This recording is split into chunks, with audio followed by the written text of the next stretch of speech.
Hi friends, బాగున్నారా? మీరంతా బాగుండాలని కోరుకుంటున్నాం. ఈరోజు మన ఛానల్లో రొయ్యి పొట్టు పచ్చడి చేసుకుంటున్నాం. దానికి కావాల్సిన పదార్థాలు: ముందుగా రొయ్యలు తీసుకున్నాము. స్టవ్ వెలిగించుకొని రొయ్యలు బాగా వేపుకోవాలి. ముందుగా స్టవ్ వెలిగించుకోవాలి. ఈ విధంగా దోరగా వేగాలి. మాడిపోకుండా వేపుకోవాలి. మాడిపోతే బాగుండదు. బాగా వేపిన తర్వాత ప్లేట్లో పోసుకొని చల్లారి పెట్టుకోవాలి.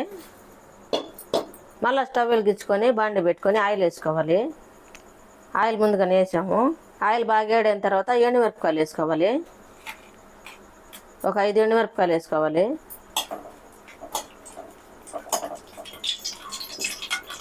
ఈ విధంగా వేగిన తర్వాత ఒక ప్లేట్లో తీసి చల్లారి పెట్టుకోవాలి. మిరపకాయలు వేపి పక్కన పెట్టేసుకున్నాం కదా, అదే ఆయిల్లో 2 టమాటాలు కట్ చేసుకొని వేసుకోవాలి. మూత వేసుకొని మగ్గించుకోవాలి.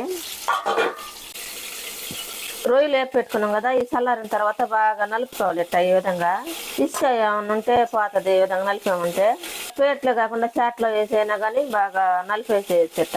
టమాటాలు ఒక సైడ్ వేగిన తర్వాత మళ్ళీ రెండో సైడ్ తిప్పి వేపుకోవాలి. ఇప్పుడు స్టవ్ ఆపేసుకోవాలి. ఇసుక ఈ విధంగా మొత్తం నలిపేసిన తర్వాత ఈ విధంగా వస్తుంది. ఇది పక్కన పెట్టేసుకోవాలి. ఇవి మనం కావాల్సినవి తీసుకోవాలి. ఈ ప్లేట్లో తీసేసుకోవాలి. ఇప్పుడు రొయ్య పొట్టు అంతా ఏరున్నాం కదా, ఏమి లేకుండా ఇసుకేమి లేకుండా శుద్ధం చేసాం కదా, ఇది రోట్లో పోసి దంచుకోవాలి. రోలు కూడా శుభ్రంగా కడుక్కొని దంచుకోవాలి. ఈ విధంగా దంచుకుంటున్నాం కదా, దంచుకునేటప్పుడే ముందుగా మనం వేపు పెట్టుకున్నాం కదా ఎండుమిరపకాయలు, అవి కూడా వేసి దంచేసుకోవాలి.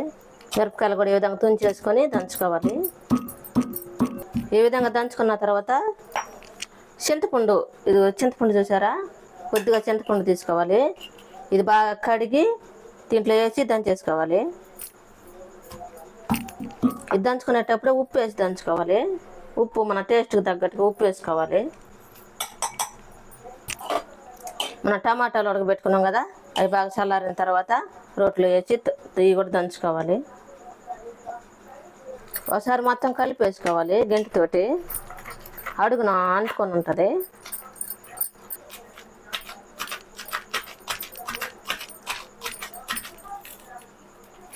ఒక ఎర్రగడ్డ తీసుకోవాలి. పైన ఉన్న పొట్టు అంతా తీసేసుకోవాలి.